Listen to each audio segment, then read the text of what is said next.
সবাইকে জানাচ্ছি সুন্দর একটি দুপুরের শুভেচ্ছা। আসসালামু আলাইকুম এভরিওয়ান। ওয়ান্স এগেইন চলে আসলাম আপনাদের সামনে আমার নিউ একটি ব্লগ নিয়ে। আই হোপ সবাই ভালো আছেন।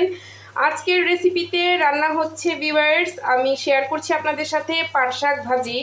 পাট শাক তো আপনারা অনেকেই অনেকভাবে রান্না করে খেয়েছেন, বাট ট্রাস্ট মি, এভাবে একদিন রান্না করে ট্রাই করে দেখবেন। যারা শাক লাভার তাদের কাছে কিন্তু অবভিয়াসলি এই শাকের রেসিপিটি অনেক বেশি ভালো লাগবে। That's why full video watch করে আপনারা আমাকে সাপোর্ট করবেন ইনশাআল্লাহ।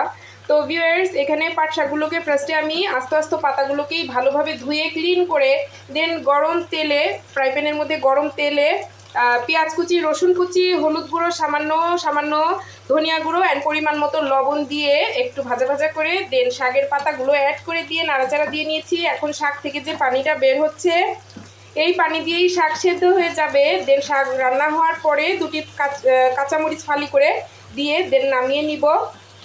এটি ঢাকনা দিয়ে ঢাকতে হবে না, এভাবে নাড়াচাড়া দিতে থাকতে হবে, একদম ভাজা ভাজা হয়ে যাবে ভিউয়ার্স। এরকম ভাজা ভাজা পাট শাক দিয়ে কিন্তু অনায়াসে এক প্লেট ভাত খাওয়া যায় খুবই মজা করে। আর সাথে লেবু যদি হয় তাহলে তো কথাই নেই।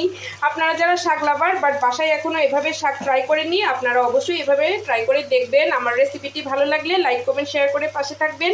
দেখা হচ্ছে আমার নেক্সট ভিডিওতে। Thanks for watching. আল্লাহ হাফেজ।